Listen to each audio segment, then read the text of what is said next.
Guys, ইদানিং আমাদের ছাপরি hair cut salon এতই পপুলার হয়ে গেছে পুরো বাংলাদেশের ভিতর যে আজকে আমাদের এই ছাপরি হেয়ার কাট সেলুনে সার্ভিস নিতে চলে আসছে বাংলাদেশের অন্যতম ছাপরি টিকটকার, যে ভবিষ্যতে বউ ব্যবসায়ীর দ্বারাও নাম লেখাইবো। আর আজকে সার্ভিসে ও নিব আমাদের সেলুনের সবথেকে ভাইরাল হুদাই ফেসিয়ালটা। যদিও আমার ফেসিয়াল সম্পর্কে কোনো ধারণাই নেই, তারপরও ভিডিও করার জন্য ওরে ফেসিয়ালটা আমি করে দিব। প্রথমে আমি আমার ছাপরি বন্ধুটারে হুয়াই দিলাম। ফেসিয়ালের পাশাপাশি ও আমাদের সেলুন থেকে আমাদের সেলুনের স্পেশাল ছাপরি হেয়ার কাটটাও নিতে চেয়েছিল, বাট ওর চুলগুলো অলরেডি ছাপরির মতোই কাটা, যার জন্য ওই কাটিংটা ট্রাই করব না আমরা। আর ভাইয়ের চুল কালার করার কিছু নাই, ভাইয়ের চুলগুলো তো আপনারা দেখতেই পারতেছেন। রং ধরো তো এতগুলা রং নাই, যতগুলা রং ভাইয়ের চুলে করা আছে। তো আমরা ফেসিয়ালটাই শুরু করি। আর এই ফেসিয়ালে আমরা ব্যবহার করি ড্রেনের পিওর ময়লা পানি, যেটাতে থাকে দুর্গন্ধ নিট্রিক অক্সাইড, যা ফেসে ময়লা যুক্ত করতে সাহায্য করে। এখন এটা আমি ওর মুখে একটু ছিটিয়ে দিব, তারপরে আমরা ব্যবহার করব 2 টাকা দামের একটা শ্যাম্পু। শ্যাম্পু? আমাদের ফেসিয়াল তো শ্যাম্পু দিয়েই হয়। তো শ্যাম্পু দেওয়ার পর ইচ্ছা মতো ডইলা গালের চামড়া সহ উঠে এলাই দইব। এরপরেই ব্যবহার হবে আমাদের এই ফেসিয়ালের স্পেশাল মেশিন পা। পা? আপনি যত মেশিন ব্যবহার করেন, এই পায়ের উপর কোনো মেশিন হবে না। আমি ডলতাছি দিয়া পা, তাই ডার্ক সার্কেল আর ব্ল্যাক হেডস বলবে টাটা। ভাও, আপনি যে একটু আগে টয়লেটে গেছেন, এখনো কিন্তু পাও দন নাই।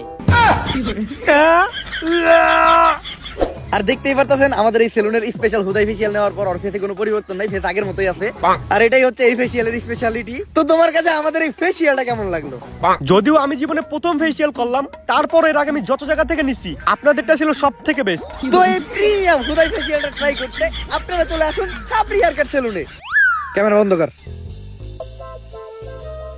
ভালো অ্যাক্টিং করছিস তুই। এই নে তোর 5,000। ভাও, আর 500 বাড়াই দেন।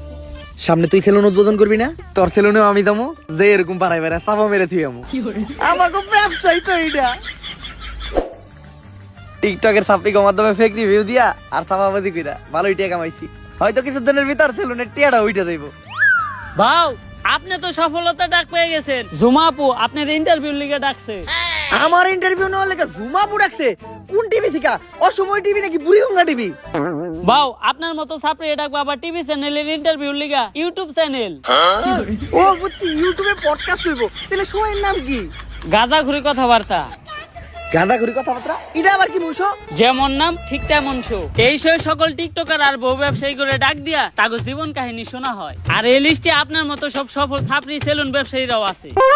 ছাপরি থেকেও সফল হইছি, সময় লাগছে অল্প। এখন যাই আমি গাঁদাঘুরি শোতে শোনামু আমার সফলতার গল্প। হ্যালো গাইস, আমি ঝুমা, আর ছাত্রীদেরই টক শোতে ছাত্রীদেরই দায়িকায় না মারি বোমা। আর আজকে আমাদের পডকাস্ট মানে গাঁজাখুরি কথাবার্তায় প্রধান অতিথি হিসেবে এসেছে ছাপরি হেয়ার কাট সেলুনের অনার ছাপরি পুষ্পা। ঝুঁকে গেন নেই সালা। তো পুষ্পা, তোমার কাছে আমার প্রথম প্রশ্ন, তোমার মাসিক ইনকাম কত? কিরে, এই মহিলা সবার কাছে তার ইনকাম জানতে থাকে?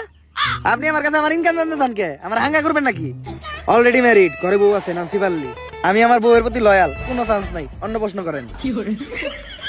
আচ্ছা তুমি এইটাই বলো, তোমরা টিকটকার আর বউ ব্যবসায়ীরা যারাই আছো, তোমরা সবাই কেন এই সেলুন ব্যবসা শুরু করতেছো? আসলে আমরা যারাই আছি, আমরা যখনই কন্টেন্টের নামে লেয়ার বানাইতাম, তখন কমেন্ট সেকশনে সবাই খালি কমেন্ট করতো, চুলের কন্টেন্ট বানাইছো, চুলের নাতিরা, তোমাকে চুলের ভিডিও আর ভালো লাগে না। কমেন্টে খালি চুল চুল আর চুল, মানে চুলের বিপরীতে যেটা থাকে ওটা কমেন্ট করে, কিন্তু ভদ্রতার খাতিরে ওটা বলতে পারতাছি না। তো ওইখান থেকে ইন্সপায়ার হয়ে আমরা টিকটকাররা আর কাপল ব্লগাররা সেলুন দেওয়ার চিন্তা ভাবনা করি। চিন্তা করি আগে ভিডিওতে চুল ফালাইতাম, এখন বাস্তবে চুলই ফেলাম। এমন মাঝে মধ্যে মনে হয় ফালাইয়া চুল করি নাই কোনো ভুল। আচ্ছা, ইদানিং খুব দেখা যাচ্ছে সেলুন উদ্বোধনের সময় তোমরা বউ ব্যবসায়ীদের দ্বারা সেলুন উদ্বোধন করো। একটা ব্যবসা যে তোমরা ওদের মতো নির্লজ্জ বেহায়া মানুষদের দ্বারা শুরু করো, ওই ব্যবসায় কি কোনো উন্নতি হয়? আমার লেয়ার হয়। আমি আমার সেলুন উদ্বোধনের সময় 2টা বউ ব্যবসায়ী আনছিলাম, 10 দিন সেলুনে বনি হয় নাই। তারপর হুজুর ডাইকা মিলাত পড়ায় আবার সেলুন শুরু করছি, এখন মোটামুটি ব্যবসা হয়।